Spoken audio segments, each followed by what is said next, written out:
GLP-1 agonists like Ozempic, Wegovy, and Mounjaro have absolutely taken the conversation around weight loss, metabolic dysfunction, and obesity by storm. By some estimates, up to 47% of Americans have said that they would be willing to pay for these drugs. Last week, we went deep into the use of GLP-1 agonists, their effectiveness, benefits, safety concerns, along with the bottom line. Should I take a GLP-1 agonist for weight loss? And while these drugs may have a place for some people, they are clearly not without risk, and they are clearly not right for everyone. But after 50 years of the failure of the gospel of diet and exercise, with obesity rates on the rise with no indication of slowing down, are GLP-1 weight loss drugs the best and final hope for humanity? Or is there another way to lose weight, to reverse the obesity epidemic and restore human health and vitality without a lifetime of pharmaceutical intervention? Why has diet and exercise failed? Is there a missing piece to the conversation on excess calories that has made it virtually impossible for humans to do what the entire animal kingdom does almost effortlessly? What human beings have done almost effortlessly for thousands of years, which is to remain metabolically healthy for life. Yes, there is.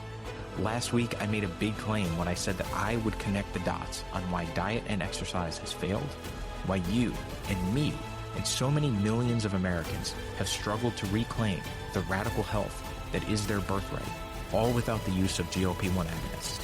And that is exactly what I'm going to do. Welcome to another episode of Unconditional with Norbie Schickel, a podcast in which we explore what it takes to reclaim radical health and fitness, build an unstoppable mindset, and create your most unlimited and unconditional life. It is so good to have you back. If you are new to the show, and I'm going to have to assume that is most of you, it's great to see you too. It's great to have you. We're going to have some fun today as we dive into the world of weight loss, fat loss, and body recomposition without the use of injectable weight loss drugs. Now, you may be thinking, wait, well, no. I'm here for the drugs. Give me the drugs. Tell me about them. All right, now that's last week's episode. So check out episode number 9 on Ozempic, GLP-1 agonists, and the book Magic Pill by Johann Hari. If you haven't listened to that episode, you are going to want to. As I discussed in that episode, the stakes on this issue are absolutely massive. Whether you are a huge fan of GLP-1 agonists or you think that they are the beginning of the end, doesn't matter. This is an issue we should all care about. We should all educate ourselves on, and as I said in that episode, my own view on these drugs has evolved a bit since reading Magic Pill. So if you haven't listened to that episode yet, I highly recommend going back and giving that one a listen. And subscribe to the show. Join us. This is definitely not a cult. Definitely not. But if it were a cult, I'll just say it would be the coolest cult ever, and you definitely would want to be a part of it, but not a cult. We're just talking health, just fitness, just nutrition. Last week's episode was massive. And as you know, I made a promise, and I said that we are going to talk weight loss without the use of injections. Old school weight loss, how granddad used to do it, all that. And I'm going to present a solution, a simple and effective way to lose weight naturally, and importantly, to keep it off. Who is this approach best for? Who is this episode made for? Well, it's going to work best for those who are at the beginning of their fitness journey. Okay, I'm not talking about people who got 10 pounds to lose for a wedding, although it might work too.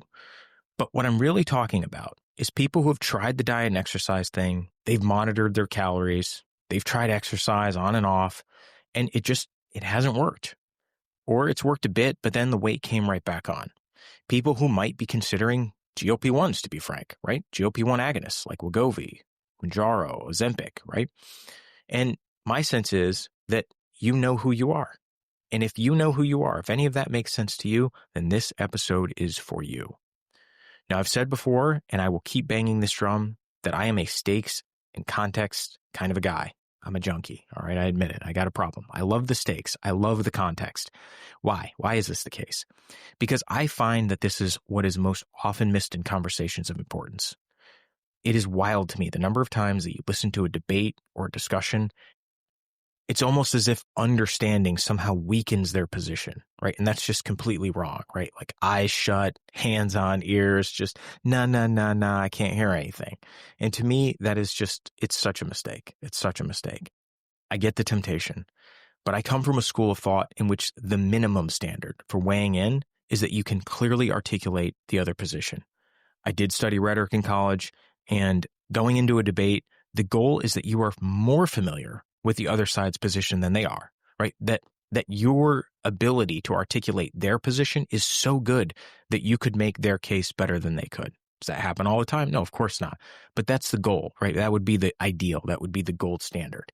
And what happened to that, right? What happened to the times when we could just hold two ideas in our heads and just think about them?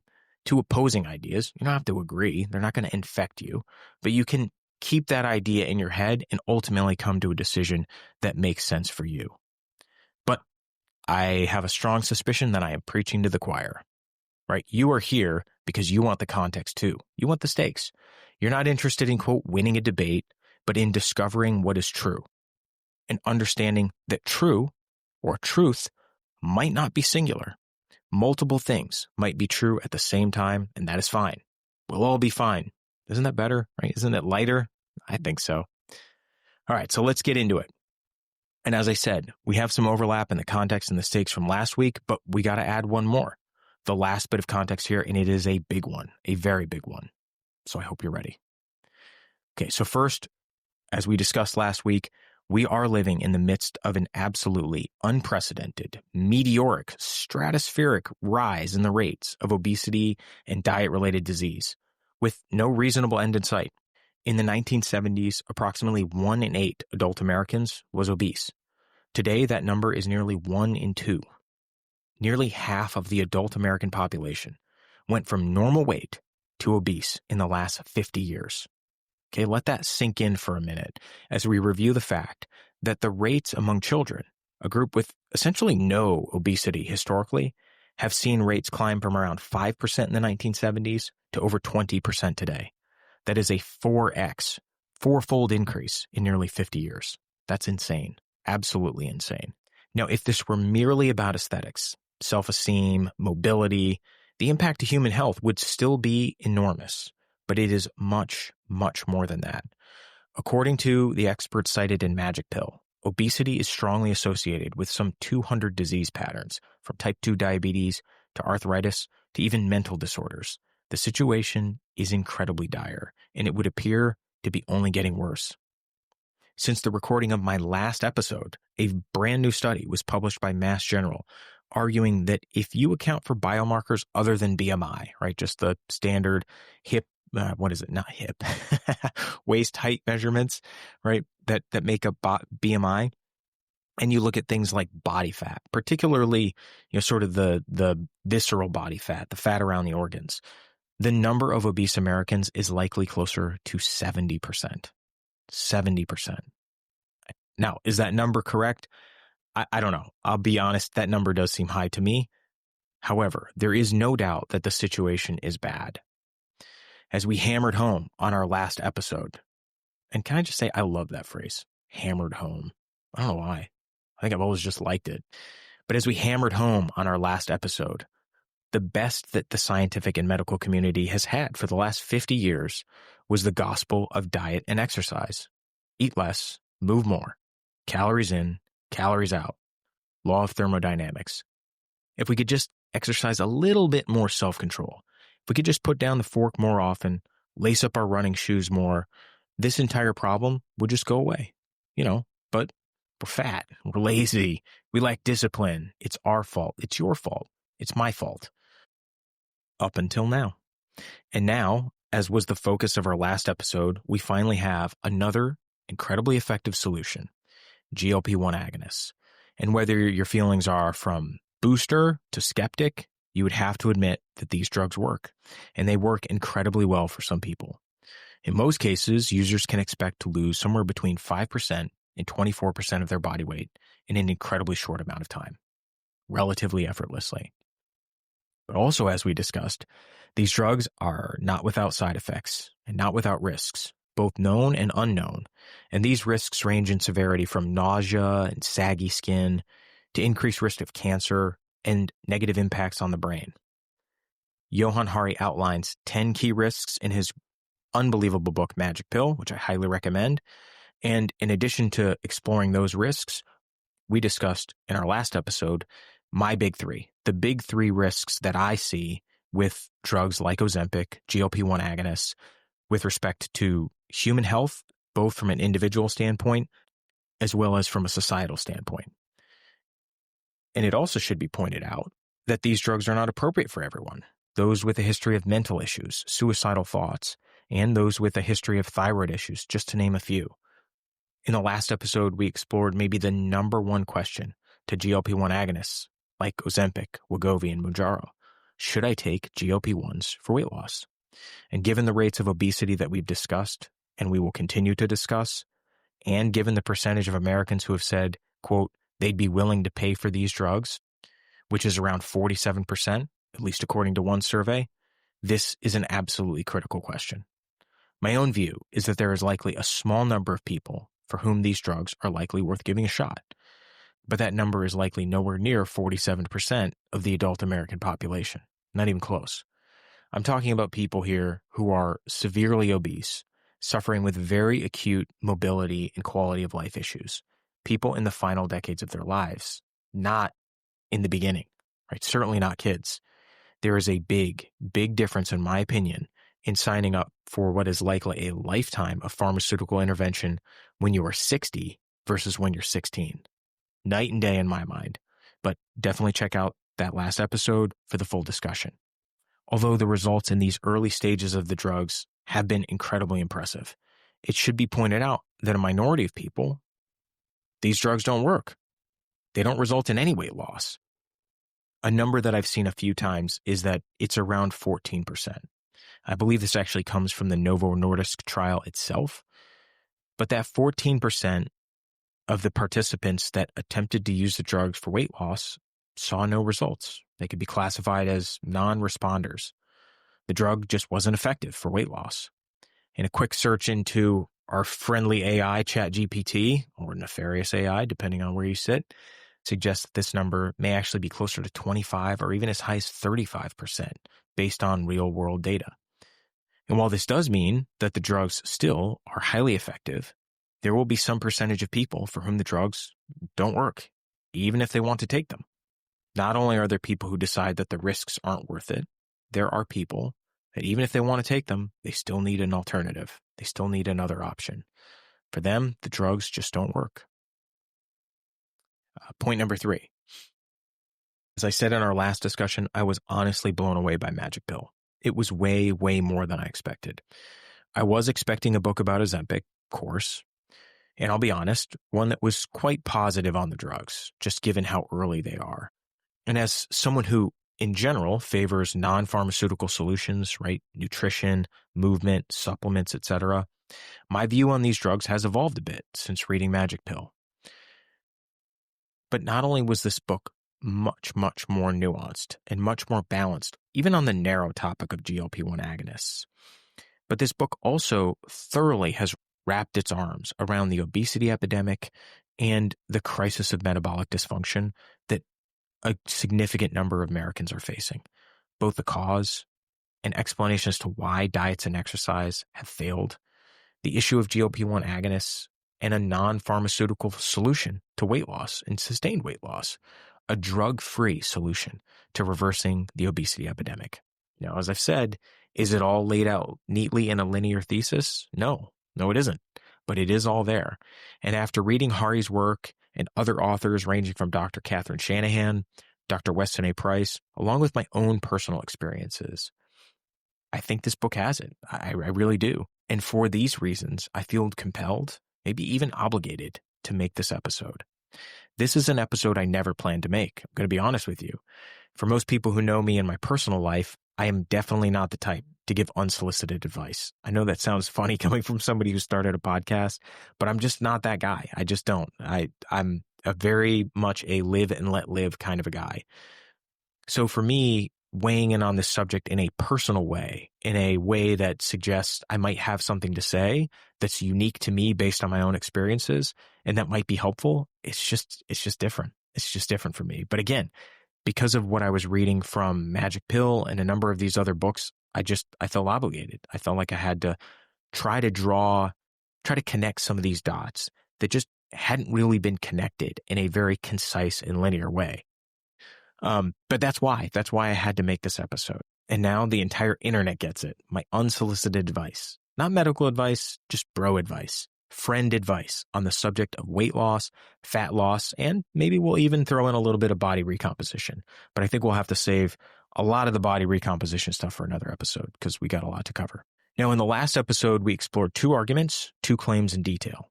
The first is that somehow our satiety signals have been disrupted. Satiety, or the feeling of fullness that tells us when it's time to stop eating, that we've had enough. A lack of satiety being the feeling of hunger. Given the skyrocketing rates of obesity, it's hard to argue about this point. It's hard to argue that there hasn't been some disruption in our feelings of satiety. And as we discussed last time, it's not some sort of genetic shift. It's not this unprecedented shift in willpower, no cosmic forces, something else. Something else has caused this unprecedented rise in overconsumption and obesity. And what is responsible for this disruption of satiety? Ultra-processed foods. Hari is incredibly clear on this, unequivocal on this point. He lays out 4 ways in which ultra-processed foods wreck our satiety signals. While I don't know that he has the mechanism exactly correct, I disagree strongly with one of his key points on the matter. I do believe that he has nailed the root cause. It is ultra-processed foods, in my view, that are the primary driver of metabolic dysfunction and obesity. And because we dove a bit deeper on the mechanism in the last episode, let's consider this question of ultra-processed foods from a slightly different perspective. So, even if we are perfectly willing to pin the blame on ultra-processed foods, even if we accept that they may be responsible for the incredible decline in human health that we are witnessing all around us, cutting out ultra-processed foods from our lives is way easier said than done. There is a reason why, despite knowing that many of the foods that we consume are likely not the healthiest thing for us, they make up over 50% of the average American's diet today. And it is not all taste. Ultra-processed foods are loaded with benefits. They are relatively cheap. They are convenient. They have an incredibly long shelf life. They bring an unprecedented variety of flavors, colors, and novel textures. Given the reality that many Americans are facing, I'm talking real-life pressures here, both on our time and on our finances. In many ways, ultra-processed foods, convenience foods, packaged foods are a much-needed lifeline. Let's be honest about that. Ultra-processed foods may not be traditional foods. They certainly are not what our ancestors ate, sure. And we live very different lives from how our ancestors did. And we don't even have to go back that far. Let's consider one simple change from the 1970s to now. In the 1950s and 60s, it was incredibly common, more common than not, that one parent would work outside of the home while the other parent sort of ran the household, right? Taking care of the kids, cleaning, and of course, cooking, preparing the meals. Today, the opposite is true. It is much, much more common for both parents to work outside of the home, send the kids off to school, race around to after-school activities, help with homework, and then get ready to do it all again the next day. And let's be honest, the typical American is overly tired, overly stressed, and overly distracted. Is it any wonder that we will take a little bit of added convenience when it's presented, when it's packaged for us? Hari captures this idea so well in Magic Pill when he talks about this shift in his own family, from cooked foods to packaged foods, from whole foods to processed and then ultra-processed foods. He says, quote, "This change looked like a liberation to my mother and my maternal grandmother, who came to live with us because my mother was often seriously unwell. My grandmother had worked to the point of exhaustion from the time she was 13, cleaning toilets, scrubbing floors, and the arrival of the microwave was one of the happiest days of her life. Quote, 'It's food, but you don't have to do anything. end quote, she would say, clapping her hands together with glee and waiting for that sweet, sweet ping. She and my mother fed me the products of this new industrialized food system, genuinely believing it was a bounteous gift both to them and to me, end quote. Okay, that's just incredible, right? And I think it's just so important to keep that in mind. We oftentimes hear about the damaging effects of ultra-processed foods due to their hyperpalatable nature, that they cause us to overconsume. They're loaded with fat and sugar and sodium and all kinds of other things. But that's a very, very small part of this picture. There are incredible benefits to ultra-processed foods. And it would be naive to have this conversation without acknowledging those benefits. And the answer is not nearly as clear as just cut them out. Way easier said than done.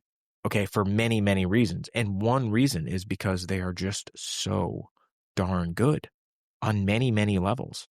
Okay, so context matter, the stakes matter. It's not an either or. We can accept that two things are true at the same time, that ultra-processed foods are damaging to our health. But what they offer in terms of a trade-off in the form of cost, convenience, taste, and variety may still be worth it for some people, maybe even a lot of people. But my only point, my only hope with this episode and in drawing your attention to this is that we should understand what the true stakes are, that we should go in eyes open, seeing the calculus, seeing the choice that we have in front of us, because it is a choice. And let's say this again, right from the top. Obesity is not a moral issue. Weight gain, metabolic dysfunction, insulin resistance, none of these things are moral issues. You're not a good person if you're, quote, normal weight. You're not a bad person if you are obese, vice versa. There's been a lot of shame, blame, and judgment in the past on these subjects. And I share Johan Hari's view on this, and that his work has deepened my conviction here, that not only is shaming people not effective, but it makes the problem worse. And the numbers certainly back this up, right? We've had all the shame. We've had all the blame. It hasn't helped. It isn't helping. And I've said before, even if shame and blame did work, is that the kind of world we want to live in?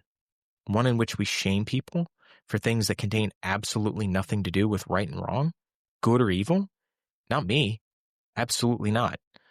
And if you're listening to this right now, you need to know that you are a good person. You're a good person. Weight gain, weight loss, doesn't matter. Means absolutely nothing from the perspective of morality. I have banged this drum.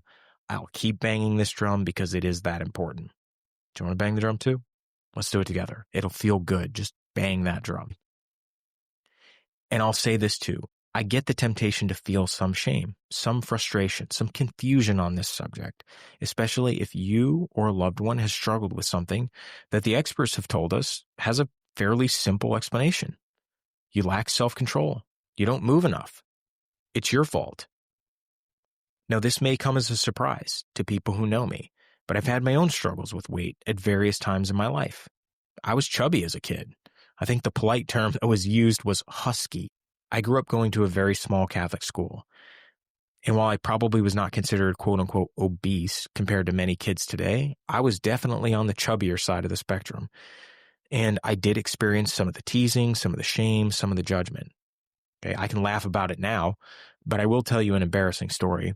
As I mentioned, I was husky. Okay, I was a husky lad at this small Catholic school. And, we had the uniforms, right? The navy slacks, the light blue shirt. And my family didn't have a lot of money growing up. So I always had pants that never quite fit right. Most kids would get like a fresh new uniform every year. But this didn't always happen for me, right? A lot of times I was wearing clothes from the year prior. And as a chubbier kid, just squeezing into last year's pants, the number of times I sat down at my school desk in these tiny little desks, only to have my front button on my pants just pop off. I mean, man, it was demoralizing. And I'd have to sort of sheepishly raise my hand and explain the situation. I'd go down to the nurse's office and they give me this like tiny little safety pin to just sort of like, Herculeanly like pull the sides of my pants together to just hold for the rest of the day. Okay, and that happened a lot. It happened a lot. And like I said, I can laugh about it now, but it definitely was not funny at the time. And it definitely did not feel good. It was incredibly embarrassing. I felt a lot of shame. I felt a lot of blame. And in what I'm sure many people can relate to, well-intentioned people like my dad just would encourage me to eat a little less. Right? He'd make comments if I took too much cream cheese, or, he'd try to guide my breakfast choices to something like Wheaties or some other quote unquote healthy option. Now, I know I've said this before, but this was the heyday of the food pyramid. So fat is the enemy, meat is the enemy, eggs are the enemy, the foods your grandparents ate, all that stuff's terrible for you. But the 6 to 11 servings of grain, the processed cereals, the low fat yogurts, right? All that stuff, that's the stuff that you need. That's the stuff that's going to keep you fit, trim, and healthy. And it didn't work. It didn't work for me. I was chubby. I had allergies. I was a mouth breather. I snored loudly. And with hindsight, I think I probably did have sleep apnea, right? I had kind of like the thick neck. And the craziest thing about it too, I come from a family of 6. My brothers and sisters, eating mostly the same thing, living mostly the same way. They're all pretty thin. Actually, they're all very thin. The only one that was chubby was me, right? So I get it. I do get it. I can relate. And to be clear, I just want to be 100% clear on this. I'm not blaming my parents. They really, really attempted to do right by me and my siblings when it comes to the importance of food. It's probably one of the reasons why I have this podcast. They really steered us away from the worst offenders, right? The sodas, the candies, the fried foods, all that stuff. All the stuff that even people at the time accepted as not healthy. Again, I want to be clear. This wasn't like the 1940s or something, right? This is the 80s and 90s. But in a way, like so many of us can relate to today, the real issue was with foods that we were told were healthy, the foods that were supposed to save us from the backwards ways of our ancestors, right? The foods like processed white breads, margarines, vegetable oils, low-fat yogurts, processed cereals, pasteurized skim milk. And from where we sit today, it's just like complete madness, right? The world is totally flipped upside down. I know I've said this before, and I'll say it again. So many of the foods that I grew up believing, having grown up being told these foods are terrible, they are to blame, they are the reason that you're chubby, they're the reason that you can't breathe and you have allergies, eggs, butter, real fats, even meat, natural foods, whole foods, foods that have sustained us for thousands of years. I mean, the irony of where we're at today is it's just incredible. These are many of the foods that many people today are using as the cornerstone of reclaiming their radical health. And I'm not necessarily advocating for these foods, but it's just wild, right? We have to just accept that that's just totally wild. Now, I did lean out as a teenager, and while I never felt optimal, I still had allergies, I still snored, I still had a hard time breathing through my nose, and I still felt incredibly inflamed, right? I played a lot of sports growing up, and my body just never recovered nearly as well as I assumed everybody else did, right? I get out of a hard workout, playing basketball or something, and I'd be sore for days, days. And I would just grind through because I just, what else do you have? But I know that a lot of the foods that I were eating, my mind was tougher than my body. My mind was pushing me through in this very inflamed state, but that I wasn't operating at an optimal way. And my weight and physique stayed pretty similar for about 10 years. I was active, played basketball, lifted weights, right? And I think when I graduated from college, I was maybe 180 pounds, maybe 185. But I was lean. I was muscular, right? Somebody would look at me and just say, yeah, this guy's in shape. But as I continued a new career in the corporate world, I'll say this, that shape began to change. Late night dinners, travel, expense accounts, more money to go to nice restaurants and just enjoy some of the finer things in life. And I did. And in about 5 years, I think I'd put on almost 50 pounds. I was still fairly muscular. I still lifted weights. Certainly wasn't all muscle, though. I'd gotten chubby again. It just sort of crept up on me, and I barely noticed. It actually really hit me when a good friend of mine went abroad to teach English, and I hadn't seen him for a full year. And I remember that when I go to see him for the first time, I can't remember if he went to see me or if I came to see him or whatever, but I see him, and literally the first thing he says to me is, "You got fat." With friends like this, am I right? But he wasn't wrong. I checked what my BMI would have been based on my weight of 223 pounds at the time. and it would have been 31, over 30. Okay, obese. I was obese. It's crazy to think about. But at 31, I would have made the cutoff for Johann Hari's suggestion of using GLP-1s. Crazy to think about. Okay, so where am I today? What's the point of telling you some embarrassing details from my past? Where do things stand? Well, at the time of this recording, I'm about 178 pounds. Lean, somewhat muscular. Body fat, probably somewhere in the 10% range. I've had it measured before, but I haven't had it measured recently. And I'll say this, I have more energy. My testosterone is objectively higher. I had it measured then. I have it measured every year. I feel way less inflamed than I did 15 years ago. I think I'm actually in maybe the best shape of my life. I don't exercise excessively. I mean, I'm certainly at less than 30 minutes a day, and I'm happy with where I'm at physically. I'm 41 years old, no TRT, no injections, no creatine even, no protein powder, okay? None of that. And I feel very good. Now, why do I share all of this? Is this just setting me up for some humble brag? No. Do I have a supplement or some sort of fitness program, maybe even a meal plan service that I can sell you on? No, I don't have any of that either. I share this because reading the work of Johann Hari and authors like Chris Van Tulliken, the author of a book called Ultra Processed People, which we may do a deep dive at some point in on the future, have clued me into an uncomfortable truth that I am in an extreme minority of people who have managed to lose weight, lose fat, without the use of injectable weight loss drugs, and keep the weight off. Johann Hari cites Tracy Mann, a professor of psychology at the University of Minnesota, who has, quote, carried out the most detailed long-term analysis of the effects of diets, end quote. And her main point, which Hari agrees with, and I've heard other people echo, is that diets oftentimes seem to work in the short run, but that they tend to fail in the long run, meaning that people oftentimes will lose weight when they're measured over a period of, say, 3 months. But what happens after 2 years, 3 years, 5 years? And after pouring through the literature and looking at studies longer than a year, here's what Tracy Mann discovered. Quote, it turned out that 2 years after starting a diet and making a real effort to stick at it, you will, on average, weigh 2 pounds less than you did at the start. Almost nothing. This means the vast majority of diets fail. Tracy was baffled. Quote, it was like up is down, left is right, dogs were cats, she told me. Quote, everything I read was the exact opposite of everything I'd been told my whole life. It was showing diets don't work, end quote. And then she goes on to say, quote, it seems that they work for the initial weight loss, but then it comes back, end quote. Okay, that's discouraging. Discouraging to say the least. And in light of, as I've said, 50 years of the gospel of diet and exercise, it kind of makes sense, right? In a way, don't we all sort of know that?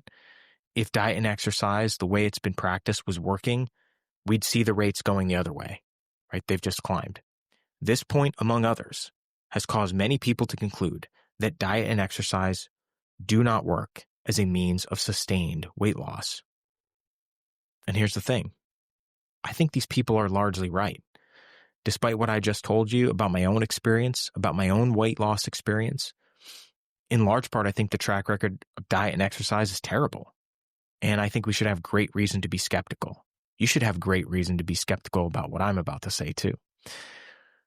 Now, there is a catch, of course. There's much, much more to the story. There is at least one massive missing link in the story as to why diet and exercise have failed us. And like I said, it is in Magic Pill. Those breadcrumbs, we're going to follow them. We're going to connect this puzzle piece by piece, and we're going to do it together. So where do we go from here? We're going to talk exercise. Now, there's something odd in the story about exercise as well.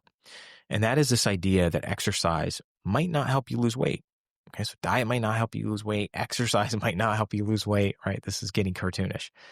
Now, if this idea is new to you, or if you're coming from the school of thought that it's calories in, calories out, this is going to sound like Tracy Mann said, up is down, left is right, right? I know. And I think the strongest case for this opinion, again, we want to steel man arguments here. We don't want to straw man them and just blow them down. We want to make them stronger. We want to really grapple with and take the best case, the best positions from points that we don't necessarily agree with or that are hard for us to accept. But I think one of the best arguments on this point comes from work I discussed last week regarding the Hadza, a group of hunter-gatherers in Tanzania, and measurements regarding caloric expenditure. And I know we discussed this absolutely mind-blowing study, which some refer to as the exercise paradox. Okay, and I'll just quickly summarize the results here because we went into the results last week. But some researchers measured the caloric expenditure from two groups of people. The first being this incredibly vigorous, this incredibly active group of hunter-gatherers in Tanzania. And if you had to assume, if you had to guess, what sort of caloric expenditure would this group of very active hunter-gatherers with no electricity, that live in grass huts, that walk miles and miles a day, that forage for their own food and hunt animals, what sorts of caloric expenditures might we expect on a day-to-day basis? And we assume it'd be pretty darn high, right? They're super active. That's our understanding of how metabolism works. So they measured their results using this doubly labeled water, industry standard, the gold standard, I should say, with regards to caloric expenditure. And they compared it to groups of people living sedentary, desk jockey types in the developed world. I believe it was in, Western cities. I believe it was in American cities, but I don't have that off the top of my head. And when the results came in, the researchers were absolutely shocked. Well, it turns out that both groups, and I said last week that it was about the same, but I went back and just double checked. I went and listened to an interview from one of the head researchers, and he says, no, they were exactly the same. Exactly the same. That whether you are a hunter-gatherer or you are a guy sitting at a desk in New Jersey, your caloric expenditure is identical. It's the same. Now, their minds were blown, and he says, he's like, I don't know what to do. We got to double check the results. We got to triple check the results. But the conclusion that they ultimately came to was that actually these results are sort of telling. And the idea is that the body will push incredibly hard, has this incredible balancing mechanism to bring you back to homeostasis. The body doesn't want you to just simply whittle away to nothing because you have a high activity load. The body is going to find ways to conserve energy despite that activity. And on the flip side, if your activity level is very low, the body may figure out ways to ramp up your metabolism, ironically, to bring the body back into homeostasis. Okay, now this study, along with a few others like it, have led many to conclude that although exercise has many benefits from a cognitive perspective, from a health span, and from a longevity perspective, that it's just not a major needle mover from the perspective of weight loss, from the perspective of fat burn. And, in light of the study, maybe. And I've been entertaining the idea. And although my thinking on this is not fully formed, I will say that I'm not sure that this is correct. I think the study is incredible, but I'm not sure that the conclusions are correct. And here's why. From what I understand, the study essentially looked at two groups of people operating pretty much at their, quote, baseline level of activity. What I mean by that is, prior to the study, the hunter-gatherers had been engaged in physically taxing work for years, right? Maybe a lifetime. The sedentary office workers, the same, maybe not necessarily a lifetime, but their baseline level of physical activity had likely been about the same or around the same for years prior to measuring their caloric expenditure. But when we're talking about exercise as a tool for weight loss, we're talking about a relative increase in the baseline activity of a specific individual, not relative to another individual who may be more or less active. And I think that that's the point that's being missed here. In assessing whether increased exercise can increase fat burning potential, I think a comparison between two individuals is the wrong one. we should be looking at whether increasing activity levels for that individual increases the level of caloric burn for that specific individual. And then critically, and if so, for how long? Okay, does that make more sense? I think it does. As just cool and unbelievable as the insight from the HUDSA study is, I'm not sure that it's enough to conclude that increased exercise doesn't lead to fat loss and doesn't lead to weight loss. Right now, obviously, we've just seen anecdotal examples in our personal lives. So the study is odd to begin with. I mean, it's cool if that is what's true. Hey, let's go with it. But I'm just not sure that that's actually what should be concluded from the results of the study. Right? This might be analogous to something like muscle gain or hypertrophy, in which the stimulus that's required to trigger hypertrophy, right, to trigger actual muscle growth, is going to be largely dependent on the increase relative to that individual's baseline workload, right? Comparing two individuals with one another would be pretty much useless, right? Somebody who's been lifting for years and maybe even decades, them going through the same series of exercises with the same weight might actually cause them to lose muscle mass compared with somebody who's just starting out, because their baseline level of activity is much, much higher. They have to stress the body more. They have to increase the stimulus relative to their own individual workload. So if we just looked at muscle growth and said, you know what's odd? People who have a relatively high weightlifting workload gain about the same amount of muscle mass, maybe even less, as somebody who's lifting relatively low amounts of weights. Well, it's going to depend on what their initial baseline was. And I think that's actually maybe what we're capturing here with this HUDSA study. Again, this is just where my thinking is right now. So is exercise important? Maybe, maybe not. My lean at this point, I'm going to be honest, is that it is important. Do I think it's the most important thing in this particular conversation? No, not even close. As I've said, I think Hari nails it. I think he has the culprit dead to rights. And I do believe that it is ultra-processed foods. And I do believe that our dietary choices is the big driver here. As the saying goes, abs are made in the kitchen. So we really, really need to focus on food. Okay, so first we have to make sure that we are defining the enemy clearly and that we are making sure that we are really taking aim at the true root cause, right? We're not thinking in terms of calories. We're not thinking in terms of energy balance. We're looking at the root cause. What has caused our satiety signals to fail us? What's caused them to be disruptive? And I feel confident in saying this, it's ultra-processed foods. The path to sustained weight loss in the absence of GLP-1 agonists, it is very simple. And that path is to simply and significantly reduce your consumption of ultra-processed foods. And in the process, regain the satiety that's been broken. Now, we're going to go into a specific strategy that I've used, a specific strategy that I would recommend that I think can be very, very helpful in this regard. Many of these foods are the foods that we love. They're the foods that we enjoy the most.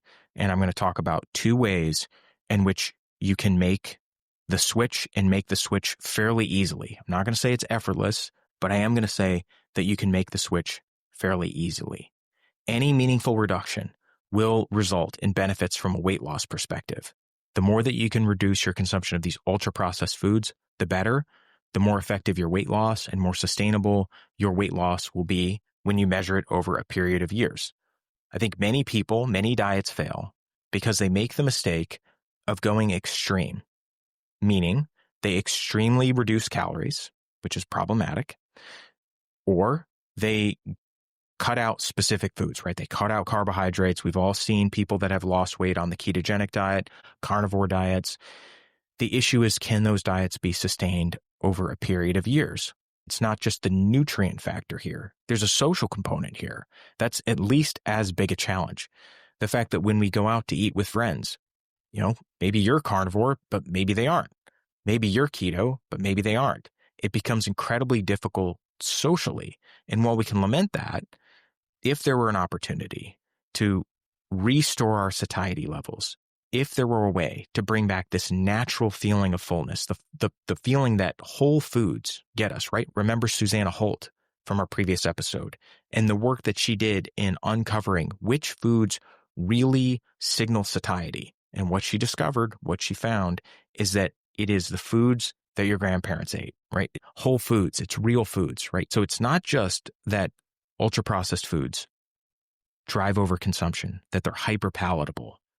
It's also that while they are very low on the satiety scale, real foods, whole foods, are very high on the satiety scale, right? So this is an incredibly important thing. Both things are true. Whole foods are high on the satiety scale and ultra-processed foods are low on the satiety scale, right? So it's incredibly important to start making that shift. This is just the most black and white objective way that I can explain it, okay? In Magic Pill, I don't know that we've ever talked about this. I think I teased this in the previous episode and almost missed it. But Johann Hari discusses this experiment that I believe he refers to as Cheesecake Park. And in this experiment, researchers take these rats, and it's kind of unfortunate when you think about it, but they take these rats, and the rats are all normal BMI. They're not obese. They're just normal rats eating a balanced rat chow. Now, I'm not a rat expert, so I don't know if this rat chow also has, ingredients that we might view as problematic or maybe aren't the most natural ingredients. But the point is that this is fairly standard. They're eating a balanced diet. And then what this researcher does is he starts feeding the rats ultra-processed foods, right? He starts feeding them cheesecakes and sweets and, a whole bunch of foods that are not good for rats. And expectedly, the rats become more and more and more overweight. They just ravenously consume these foods and they lose all interest in the normal rat chow, right? And he divides them up a little bit. Maybe we'll go deep on this at some point in time, but he divides them up. I think some of them get limited amounts of this junk food, essentially, and then others get it all the time. And the ones that get it all the time, they have access to it all the time, they don't eat any of the other rat chow, right? That's the only thing that they eat. Those that are more limited, they kind of eat some of it, and then they still will eat some of the rat chow. So the point is that they lose all interest, you could say, in natural foods. And that is, I think, a key driver of many of these ultra-processed foods. It is changing your taste buds. It was changing my taste buds, right? The point is that when you start to make this shift and you start to orient yourself towards more natural and whole foods, many of these foods that are your favorite foods today, you will start to lose the taste for, I assure you. I know that sounds like an incredible statement. It would have been an incredible statement if somebody had told me that with regards to some of my favorite foods, but I assure you it is correct. It is true, right? And if it doesn't work, hey, guess what? GLP-1s are available at your nearest weight loss spa, right? They will be there and they will get better with time, right? So you're not missing out on anything. Again, unless you're in one of these very acute, very severe situations. And then I could say, okay, yeah, I could see the argument. I could see the logic here. So they get these rats on this junk food, on this ultra processed food, and then the researcher pulls it, right? And at first, the rats, they don't eat any of the normal rat chow. And you get why, right? Because they're used to the good stuff. And when I say the good stuff, I don't mean what a lot of people say, which is, oh, it's got this unnatural combination of fat and sugar.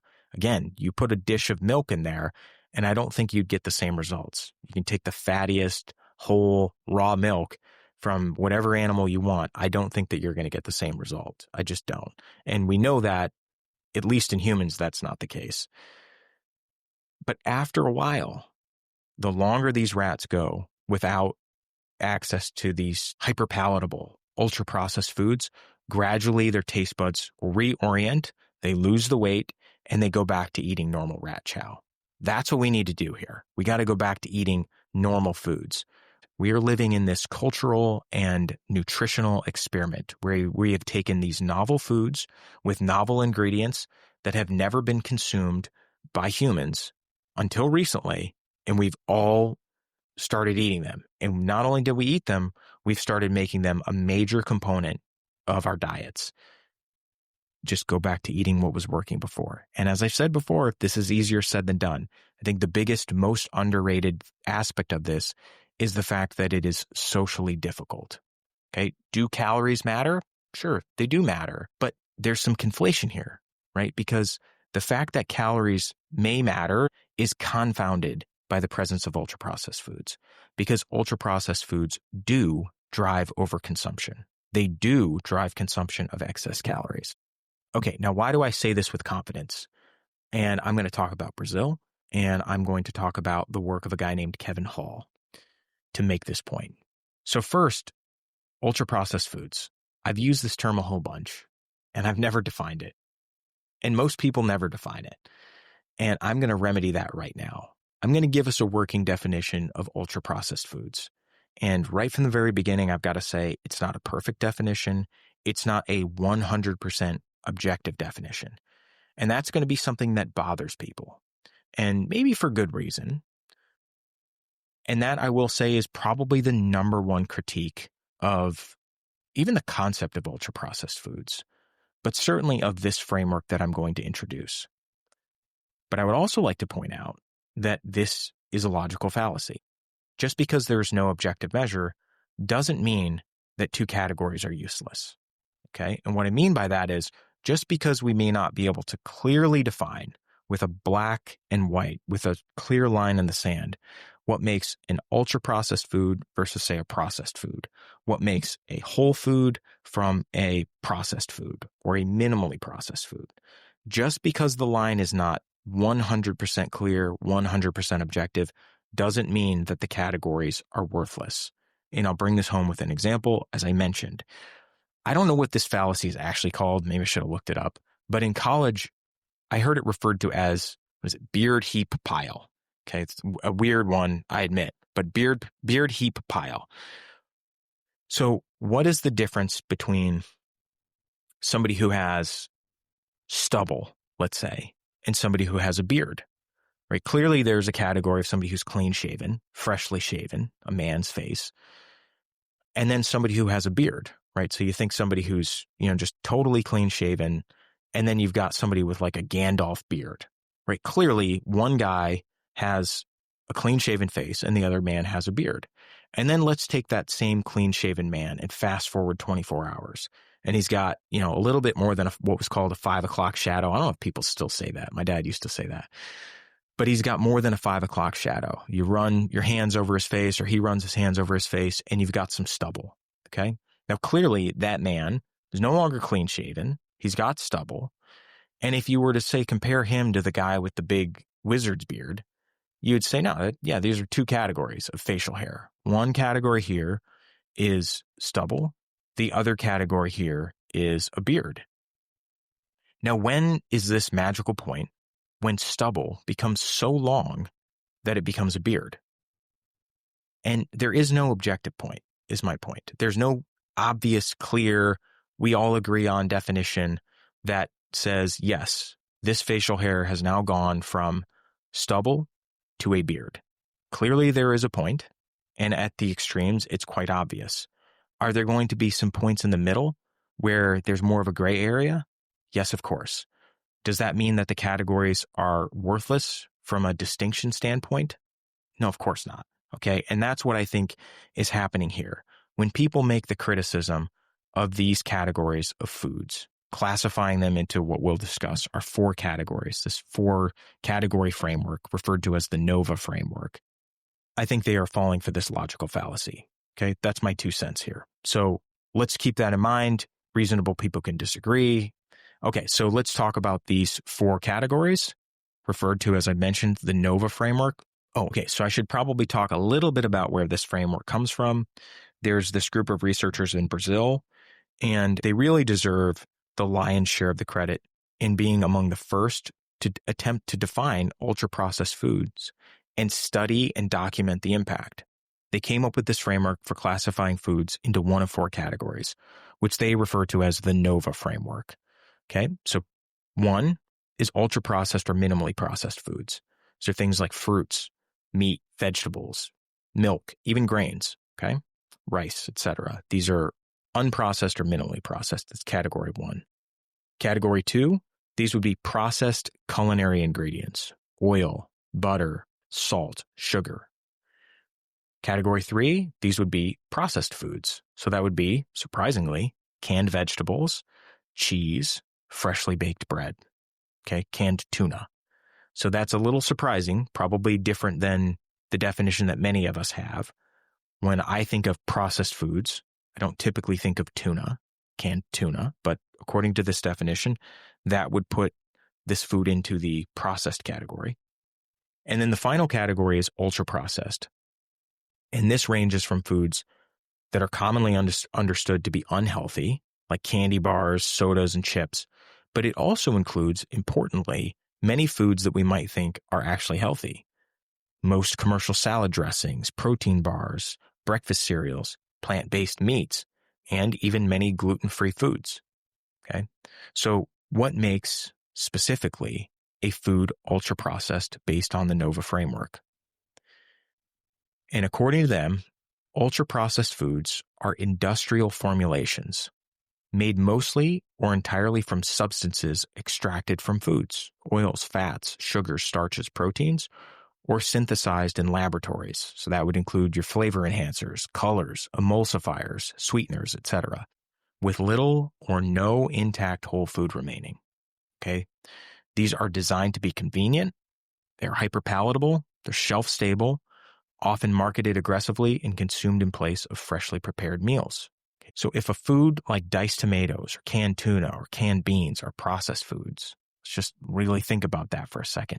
Single ingredient foods that have been prepared to maximize shelf life and convenience, we are definitely eating way more ultra-processed foods than most of us think. So if you, like me, have been thinking, no, I eat healthy. I'm not eating tons of junk food. For breakfast, I had a protein bar and a low-fat yogurt, both ultra-processed. For lunch, I had a tuna sandwich with gluten-free bread, ultra-processed. For dinner, it's a weeknight. So, we had a frozen cauliflower pizza, ultra-processed, right? You get the point. It is way, way more than you think. Okay, if you just want to scare, take your favorite friendly AI, throw in some of your favorite foods, the foods that you eat that you believe are healthy, and ask if those foods would qualify as being labeled ultra-processed. And I think the results will really surprise you. Okay, so now that we have this working definition of ultra-processed foods, and again, way more than you think, why am I confident in saying that ultra-processed foods drive overconsumption? And I don't believe Johan Hari ever actually discusses this study, but there is a groundbreaking study, I think maybe the definitive study on this ever done, and it looked at the consumption of ultra-processed foods versus whole foods. And there was a researcher by the name of Kevin Hall. We'll go into this, but he is a preeminent researcher in the field of nutrition science, maybe the preeminent researcher in the field of nutrition science. And when he heard about this NOVA framework, right, this team from Brazil that was attempting to wrap their arms around ultra-processed foods, according to him, his first reaction was, that can't possibly be right. A calorie is a calorie. Law of thermodynamics. Something about what these guys are saying, and girls, isn't right. And he devised a randomized control study, which is somewhat unusual in the field of nutrition science, to test this hypothesis. Are ultra-processed foods driving excess consumption? Are ultra-processed foods making us gain weight, causing us to get fat? And he didn't think it was the case. And this guy has done several of these other studies, which is interesting. I'll go into some of them maybe at a later date. But my read, and I hope I'm not mischaracterizing his work here, is that I think he kind of enjoys debunking these things. This is the read that I get based on what I understand about his work. Like, he looked at participants of the show The Biggest Loser and just wanted to know, like, okay, well, these guys and gals lost a lot of weight. What happens a year, 2 years later? Well, it turns out they pretty much all gain it back.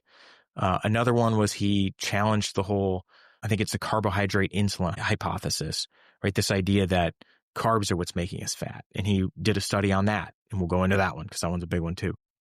So he set out to debunk this idea that ultra-processed foods are any different than natural whole foods. And my read of the study is that this study is not perfect. I'll say that right off the bat. Many of these nutritional studies aren't perfect, but this one is very interesting. And I'll just give you the punchline because we're going to go deep on this at a later episode. Two groups of people were given two diets. Some that were given a diet that consisted of primarily ultra-processed foods. And then there were some that were given a diet that consisted primarily of whole foods. And I forget the exact percentages. I think they were shooting for like 80-20 in each case. And they didn't restrict calories. But what they did is they tried to give approximately the same nutritional composition, right? So they tried to give approximately the same macros, approximately the same carbs, approximately the same fat, approximately the same protein.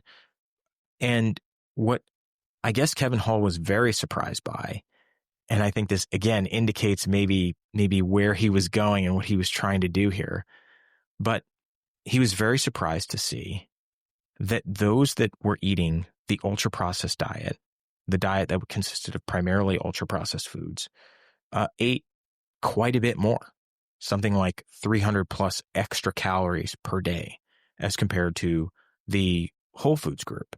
And part of the reason why this was so surprising, and again, I think it just indicates maybe just a subconscious bias, but I think it makes the study even more powerful. But according to him, the ultra-processed foods looked fairly terrible compared to the whole foods. Like they hired professional chefs to prepare all the whole foods meals, and they looked amazing. Like they looked like something you would get out of a magazine, something you'd get at a restaurant.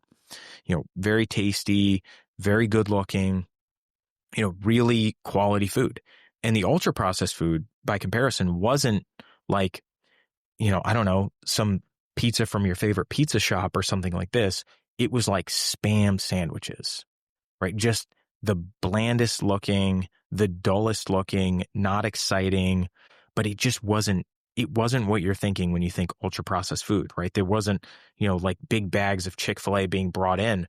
It was the opposite. And I think maybe I might speculate that maybe it was a little bit of bias on the part of the researchers, that they just assumed that, hey, when people get this tasty looking real food, this whole foods, they're going to be tempted to eat more. Again, maybe, take that for what it's worth, just my read, just my speculation on it. I'm certainly not calling into question any of the ethics of the researchers involved. But what was shocking to the researchers is that those that were on the ultra-processed diet, the primarily ultra-processed diet, not only did they eat more, but they did put on more weight. And I find that to be very remarkable. So this is telling you, this is a very good indicator that even foods that we're looking at and saying, yeah, it's not amazing, there's just something about these ultra-processed foods, whether it's the soft nature, that you chew it less, maybe it's the food additives. That's my own personal bias. That's my own personal hunch. And I'll go into a book called Excitotoxins, which is why I think this. So just bookmark that. But there's something about these foods that just drive us to eat more than we otherwise would. And again, match that up with the work by Susanna Holt. Okay, match that up. You've got, on the one hand, these foods that even when they don't look particularly tasty, even when objectively, if you ask the participants, and they did do this, which meals were tastier? And I believe the people that were eating the real food, the whole foods, tended to rate the meal better, right? Even when they're eating better meals, for some reason, there's just something about these foods that causes us to overconsume, that causes us to consume more than we otherwise would. Okay, so that's why I say the return to satiety has a very simple and direct path. It's not an easy path because society is all around us, right?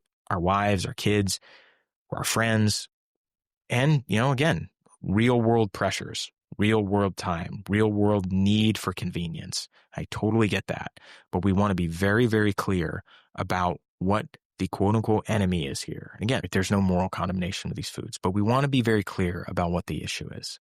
Okay. And when I considered my own personal weight loss journey and my ability to maintain my desired body weight without really much thought, not much effort at this point, I realized, and again, this is with hindsight, that at the core of it, without thinking much about it, I had sort of stumbled into a diet that is low in ultra-processed foods.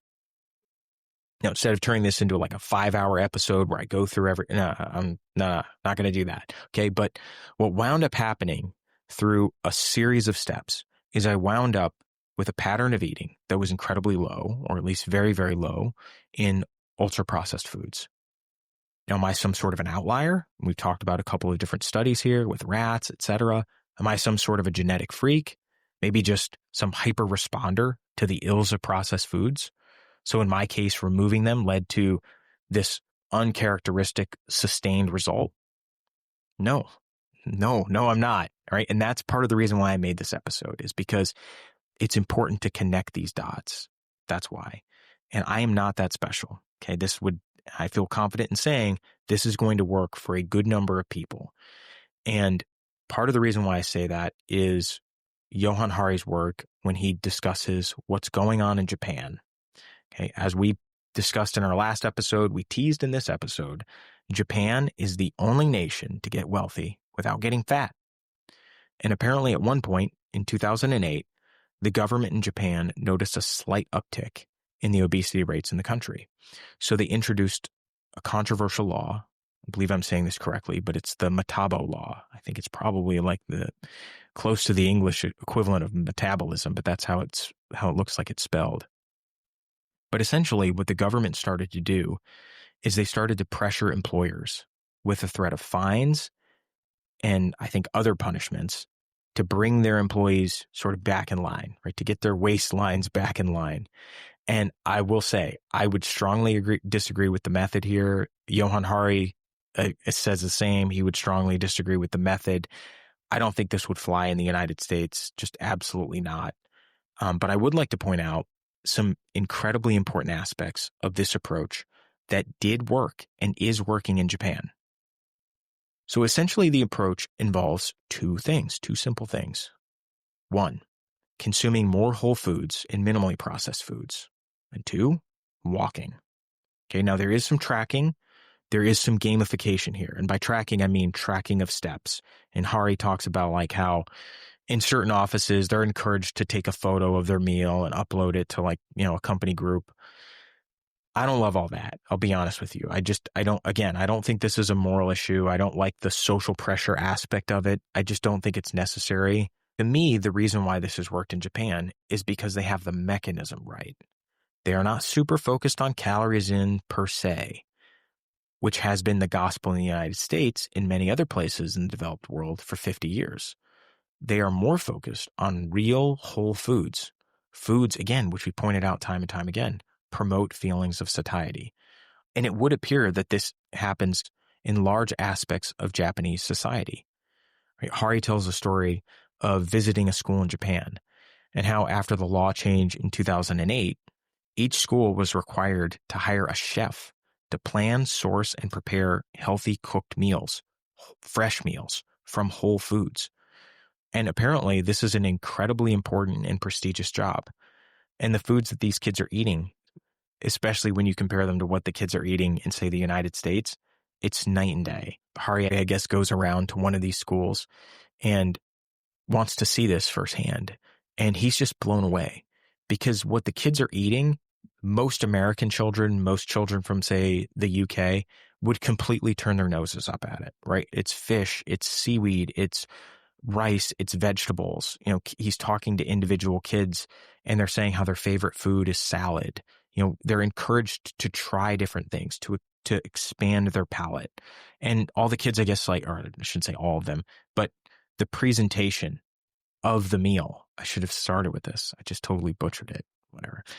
But the presentation of the meal involves like the chef bringing out like the first meal.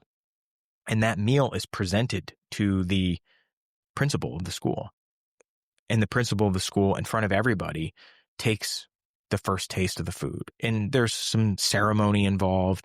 There are kids that are all dressed in like little chef's outfits that are helping prepare the meals and bring the meals out to people. But every single person in that school, from the principal down, eats the same food. And I think there's something that's just incredibly beautiful about that. Like just imagine an American classroom at lunchtime.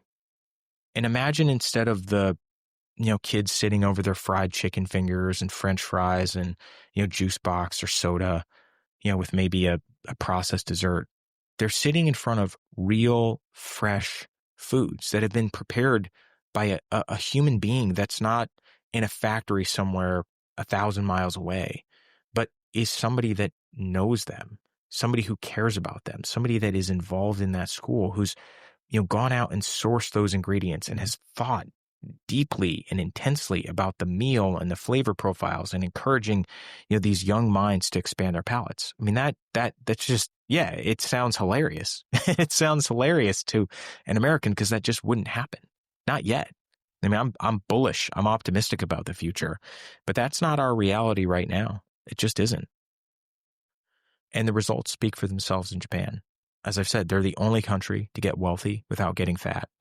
You can look at places like Afghanistan, Mexico, Brazil, all these places that have opened up to the global food supply and have become wealthy. And all these diseases of modernity, the obesity, the type 2 diabetes, all these diseases just move in lockstep. Like, it's totally crazy. Now, it worked in Japan, and it worked in my case. And I don't even know that Hari necessarily draws this out consciously. But if you look at many of the stories where he talks about these outliers, people who did lose weight and then managed to keep it off, what is at the core of a lot of these stories? It's home-cooked meals. I mean, one of his friends actually brings him over to try to teach him how to cook. And why? Because she took a class years ago where she was overweight. This class was centered around just normal eating. I mean, we're so used to thinking about diet in terms of paleo or carnivore or all these labels, but just normal cooked food that people have been eating for thousands and thousands of years. And when she did that, she lost weight. And because she kept cooking, she kept it off. And it's not because she's cooking some magical food, but because she's preparing her food. There's no funny ingredients. She's making food that we've consumed. It's not even perfect food, I'm sure. I don't eat perfectly either. But that's my point, is that there's a reason why this works, and it works consistently. And this is the thing that is missing in so much of the advice around diet and exercise, etc. Why 50 years of diet and exercise have failed. Because as we've been going as a society on these diet journeys, on these exercise programs, what else have we been doing? We've been slowly increasing the amount of ultra-processed foods that we've been eating in our diet, and we've been getting fatter and fatter. That's just a fact. Okay, now, wait. What about seed oils? Okay, a couple weeks ago, we did an entire episode on seed oils, and the role, at least that's been theorized by people like Dr. Catherine Shanahan, in the role of seed oils in driving insulin resistance and metabolic dysfunction. Aren't seed oils the issue? Are they an issue? Well, I have good news for you. If it has seed oils in it, it's ultra processed. So yes, seed oils are an issue, but as I stated in that episode, I do believe that seed oils are likely an issue. Likely. I went into some of my critiques about Dr. Shanahan's work and just where I'm at on that particular issue. But I will say, even if they are an issue, they're not the only issue. I do believe that Dr. Shanahan's explanation of how the attempt by our cells to burn these seed oils for fuel creates free radicals, which are stored in our fat cells and damage our mitochondria. Just the mere act of attempting to burn these seed oils damages our mitochondria. I do believe that that mechanism is likely correct. I think it's spot on. I think it's brilliant. But my strong suspicion is it's not only seed oils that are doing that. I mean, you just look into the processing. I'm reading a book right now called Swallow This. What a title. It's a book about food processing and the industrialization of food production. And I'm starting to learn some wild things about even ingredients that sound great, like rosemary extract. Sounds awesome. Rosemary extract. That sounds really, really good. But the way in which these extracts are created involves many of the same steps that are involved in the production of seed oils that Dr. Catherine Shanahan has an issue with, right? It involves hexane. It involves deodorizing. These are two things that, according to Shanahan, do create toxins in the oils, and hexane is a known carcinogen, right? Now, maybe it's all out, maybe it's not. Again, I think reasonable people can disagree on this, and they do. But the point is that my strong suspicion is that seed oils are not the only issue, right? They're not the only issue here from the perspective of ultra-processed foods.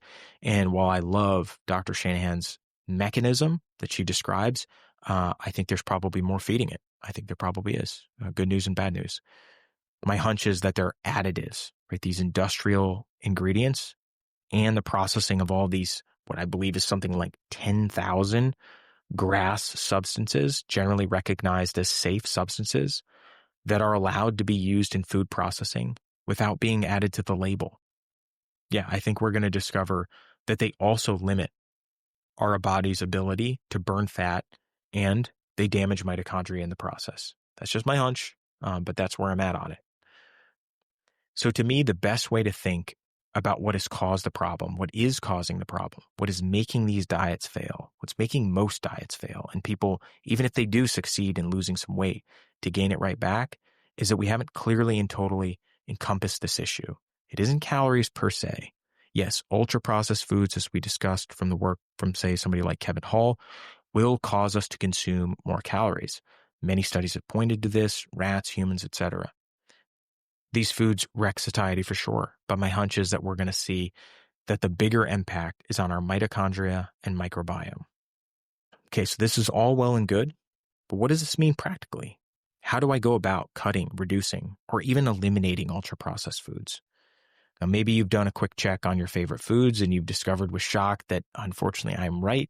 Yes, these indeed are ultra-processed. Maybe it's just a few foods. Maybe it's a large number. Well, first, we're going to take a breath and remember, not a moral issue.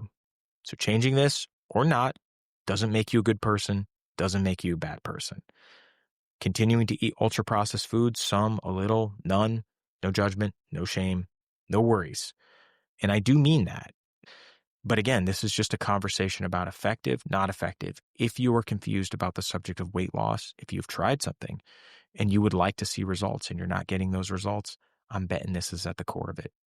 That's it. I don't want you to be confused like I was confused for a long time. This is certainly not medical advice. This is just bro advice, friend advice. If you buy this, if you get the sense that maybe some things that I'm saying have some merit to them and you'd like to cut some ultra-processed foods, I get it. It's a big task. And I would prioritize and take it one step at a time. So I would start with these 3 simple things. First, I would substitute binge foods, and we'll get into all of these. Secondly, I would make one meal primarily whole foods, right? Sticking to real foods, high in protein and high in natural fiber. Okay, that would be my second.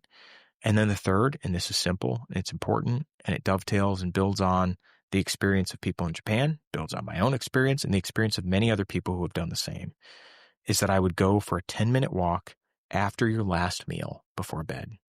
Okay, those are the 3 things. Now, I'd like to get into them in more detail, but if for some reason you're like, man, I've just been on with this guy for forever and he just never gets to the point. Sorry, a bit guilty as charged. Those are your 3. Take those 3. Live long and prosper. May you be fit and healthy and even wealthier and better looking for the rest of your life. And I may never see you again, but I will have a smile on my face because I have a strong suspicion it's going to work. Okay, now that they're gone, let's get a little bit more detailed because I know if you're sticking around at this point, you just love it. You love the detail. So we're going to go in depth on each of these 3 things. Okay, so first we got to focus on these binge foods. Calories don't matter to a point, but if we massively overconsume, they will. And our binge foods are where this happens. You have them, I have them. If you're listening to this, if you're considering a kid or a loved one, they certainly have them. There are just certain foods that just have your number. They just got it. They are going to be ultra processed. I am 99% sure of that. And these are foods that just have a sort of death grip on us. We open the bag, we can't stop eating them. It's the Pringles ad, right? The Pringles tagline. Once you pop, you can't stop. And we all have them. And they are a big problem. So we've got to have a solution for these binge foods. Are these foods that are high in fat, sugar, and sodium? Yeah, probably. Is that the fundamental issue here? No, it's not. The issue here is that these foods for you are very much like an addictive substance. Okay, I'll get a little personal here. For me, it was Cooler Ranch Dorito chips. It's so funny to say that out loud. Sorry, Doritos guys, but it had my number. It really did.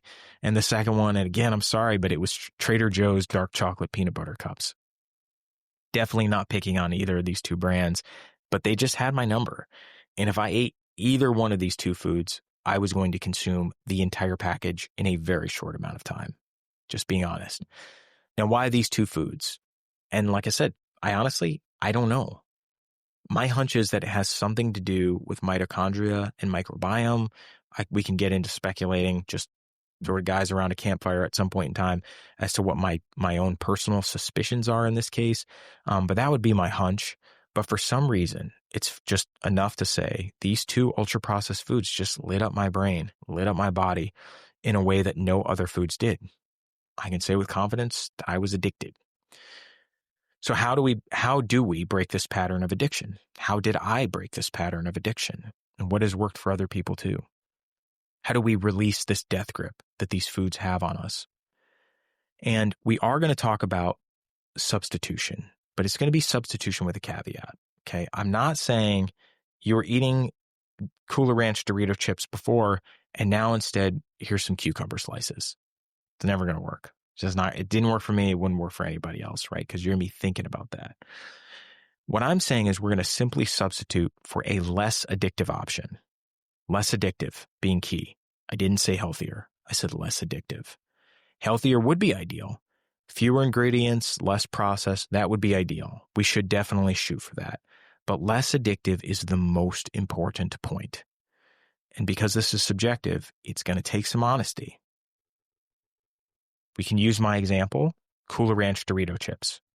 So if that's me, and I know that that's a food that's got my number, I go to the grocery store, I don't want to buy them, my cart makes it past that aisle, and all of a sudden, I've got a bag in my cart. Now, what am I going to do here? Again, I'm not going to the fruit and vegetable aisles, buying some cucumbers and calling it a win, because I know that the minute I'm in a gas station in the next day, I'm going to be buying a couple packages of Cooler Ranch Dorito chips. So I would look at something like Satiety chips or maybe masa chips. Still tasty, still give you that hit. Not the world's healthiest snack. I don't mean, again, to rag on any company here, but it is a step in the right direction. It's got to be something that still gives you that light up.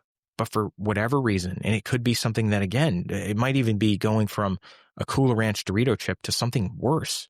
It might be going from that to like an Oreo, right? Because I could eat an Oreo and be like, all right, one's good, right? I just, for whatever reason, just not my food, didn't have my number. So the point is that you want to go from something that you would normally get, that normally just lights you up, you're over consuming, to something that is less addictive. That is the important point.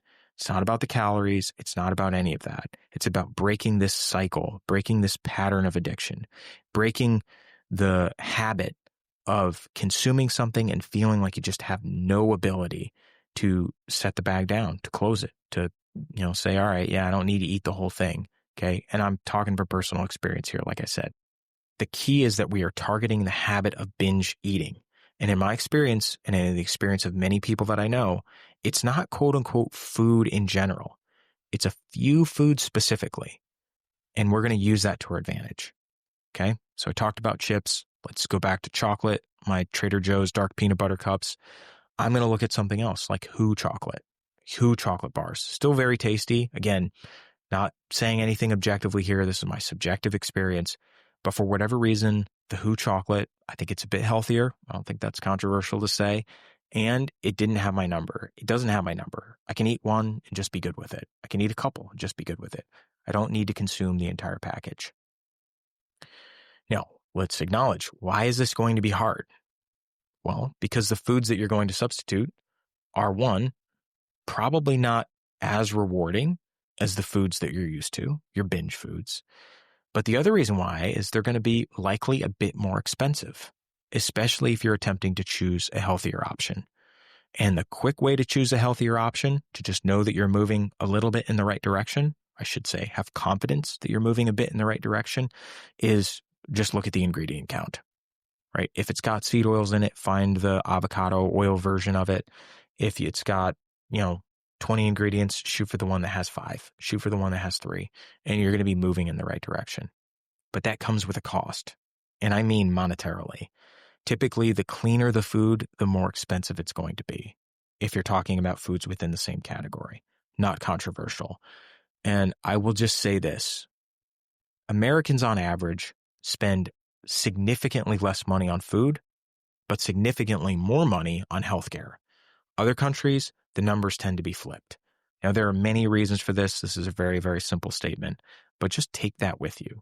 Whatever money you would have spent on healthcare, consider this an investment.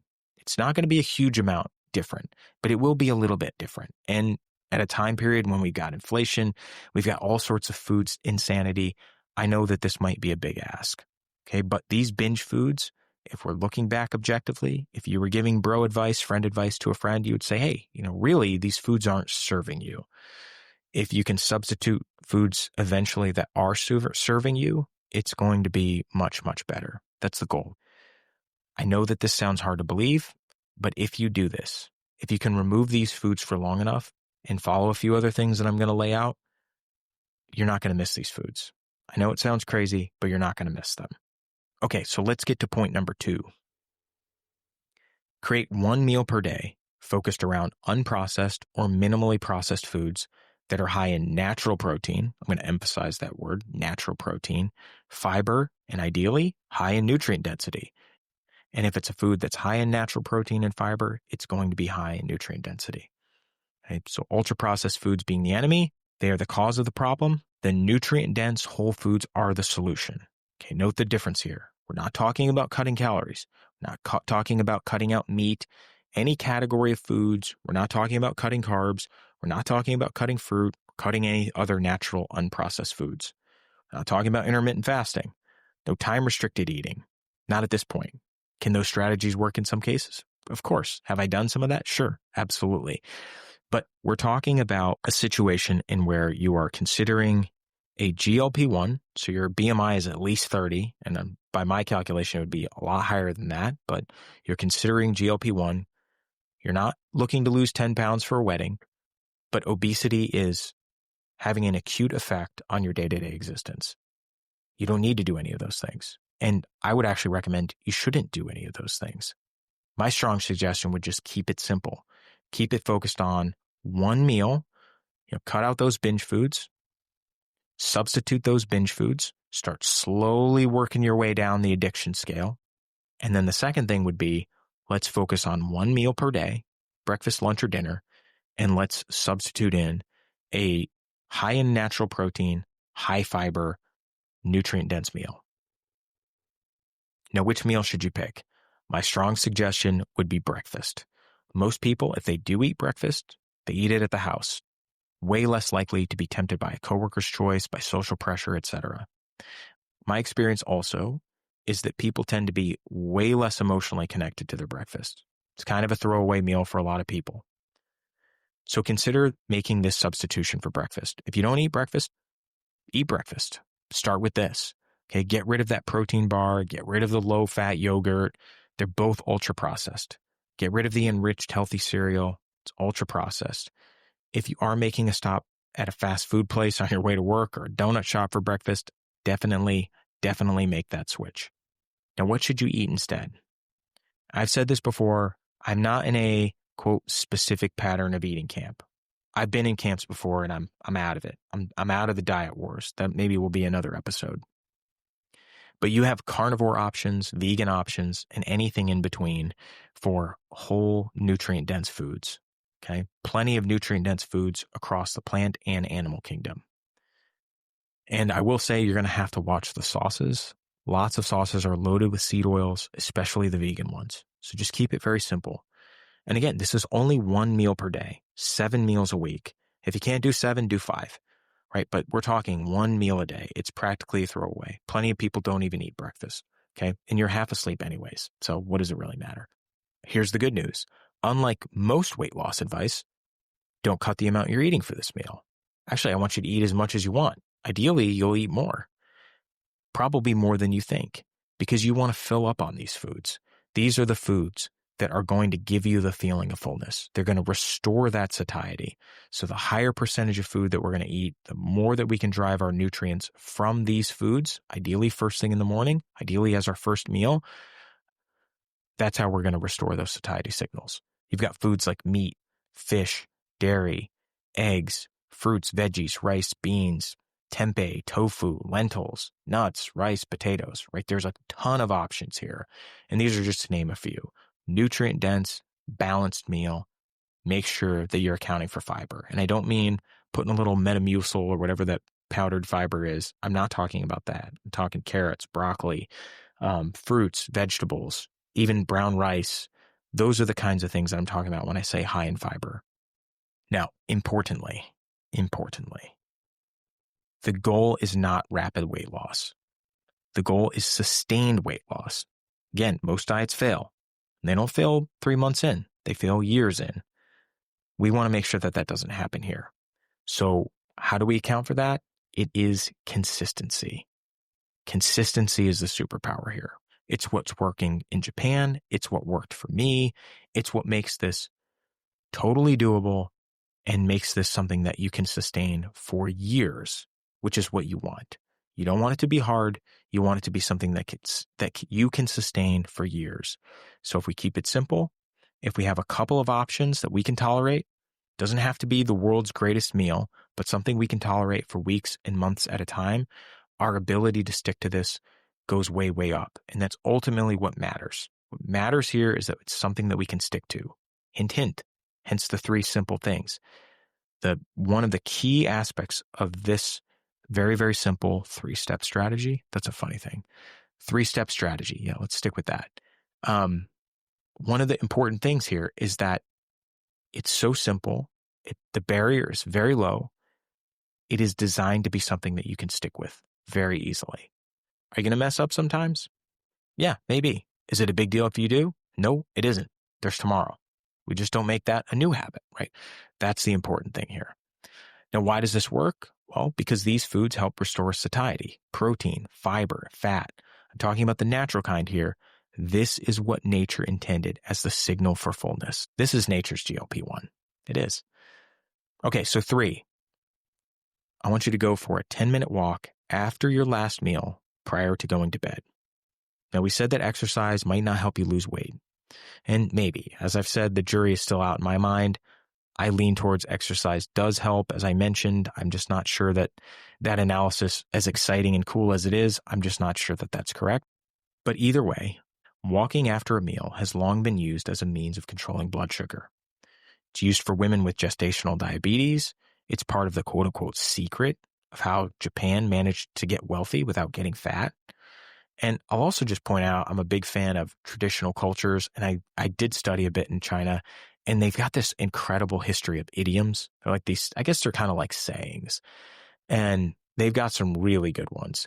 And there is this idiom in Chinese, and it's something to the effect of walk 100 steps after a meal, and you'll live to be 100 years old, something like that. And I just think that there's something in these age-old sayings and expression. There's a reason why people said it. And they pass this down in a way that people could remember. So there's some tradition here, right? There's some importance that's been recognized even before we had continuous glucose monitors, that there's some powerful effect that walking has on weight and on health span and longevity. So this practice is nothing new. Bodybuilders use walking as a means to cut weight for a show. This has been around for a long time. I've used it personally. It's simple and it works. And anyone can do it without any special equipment and pretty much at any level of fitness. Now, I know there are going to be some people that walking is going to be difficult. And in that case, my humble bro advice, again, not medical advice, would be do whatever you can do. If it's not 10 minutes, if it's 5 minutes, if it's a minute, do that. The importance here is consistency. So I highly recommend doing this. And as I've said, part of it is because it's so simple. It's very effective. But the other reason why is because it's going to reduce the late night snacking, right? Which is just really going to be bad for you metabolically, right? The more that you can cut out the late night snacking, let's be honest, the typical late night snack isn't exactly the most healthy option. So this is going to be a very powerful way to limit the temptation to snack. It's going to be a very powerful way to help control that blood glucose after your last meal. And ideally, start getting you to bed a little bit earlier, right? Going to bed earlier is going to be a very powerful thing. Not necessary. If you do snack, not a big deal. Do your walk after your snack, brush your teeth, go to bed. Okay? Humble bro friend advice here. That's what I would say. Does it have to be 7 days a week, every single day? No, that would be amazing. But if 7 days is too much, do 5 days, right? Anything is going to be better than nothing, and you will see results, right? I'm very confident of it. Now, why start here? Why walking? Why not the gym? Why not some resistance training to just really ramp up the metabolism? Well, for a couple reasons. First, because If you are severely obese, this will be enough to see results. It will benefit people that are even not severely obese. Okay, that's how powerful this is. And I know that this probably seems impossible to someone who, like me, was told that, quote, burning more calories is the key to weight loss. And you won't burn a ton of calories walking, not 10 minutes for sure, but it's a powerful practice. And there's a reason why it's working in places like Japan. It worked for me. It's working for many, many other people. But in order to go from obese, maybe even quite obese, to overweight and then to normal weight, this will be enough. More than enough. Will you want to add some resistance training to recompose your body at some point in the future? Add some definition in the right places? Maybe. But you don't have to. And there are efficient ways to do that we can talk about in a future episode. And secondly, as I've said before, consistency is the driver here. We want to lose weight and we want to keep it off. This is what worked in Japan. It's what worked for me. It's what will work for you. Going to the gym can be great, but if the habit doesn't stick, it's not going to work. Just walk. Give it a few months. There's no cost, no excuse not to do it, no judgment in the gym, no anxiety, no concern about odd looks from people or walking through someone's workout video. None of that, right? Walking is just available to anybody. It's what human beings are designed to do. It is a powerful, powerful practice, and it is available to you. So why would you not? Now, is this the end? Is this the final answer for all things health and fitness forever and ever? Amen? No, right? It just isn't. But you get the idea here. Build these habits first. Start small, start manageable. Try not to look at the scale, but just consider your energy, your mood, how your clothes fit, etc. And then you can build from there, right? Is this the only thing that I do to try to get my health dialed in at this point in time? No, it isn't. But if I were advising somebody on where to start, this is where I would start. If I was advising a friend, a loved one, a family member on, hey, I've tried a bunch of things. They haven't worked.